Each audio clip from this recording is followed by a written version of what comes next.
Tiniyak ng Philippine Health Insurance Corporation o PhilHealth na kakayanin pa rin nilang maipatupad ang pagtataas ng case rates para sa mas maraming sakit. Sa pagpapatuloy ng pagdinig ng House Committee on Good Government and Public Accountability, inusisa ni Marikina City Representative Stella Luz Kimbo sa PhilHealth kung paano ito may sasakatuparan sa kabila ng zero subsidy sa ilalim ng 2025 General Appropriations Act. Aabot kasi sa 271 billion pesos ang planong gastusin ng PhilHealth para sa dagdag na case rates ngayong taon. Sources of funds for year 2025 are the following. Number one, from the direct contributors of 203 billion pesos, investment of 20 billion pesos, and the surplus 150 billion pesos. This is a total of 373 billion pesos, Mr. Chair, Honorable Representative Kimbo.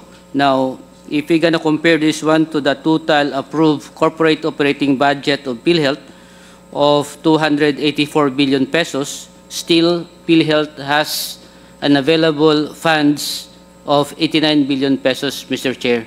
This is, hindi po kasama po dito ang ating na siniseparate na pondo, the reserve fund of 280.5 o 281 billion pesos, Mr. Chair. Para kay Kimbo, magandang balita ito dahil mayroong aasahan ang taong bayan sa mas maayos na serbisyo mula sa PhilHealth. Bukod dito, buhay na buhay raw ang state health insurer kahit walang matatanggap na subsidiya ngayong taon. Meron ka pang kulang-kulang 101 billion na unused na SARO. May 80 billion na unused SARO at may 21 billion na unreleased appropriations. Pero hindi pa natin binibilang dyan yung kinikita natin sa investments. Buong taon yun eh. So more or less, sabihin na natin very conservative. 20 billion, conservative po. Meron po kayong 389 billion at the least.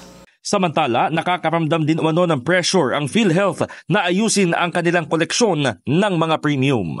In the heart of changing lives, ito si Brigada Haji Caaminio ng 105.1 Brigada News FM Manila, The Music and News Authority.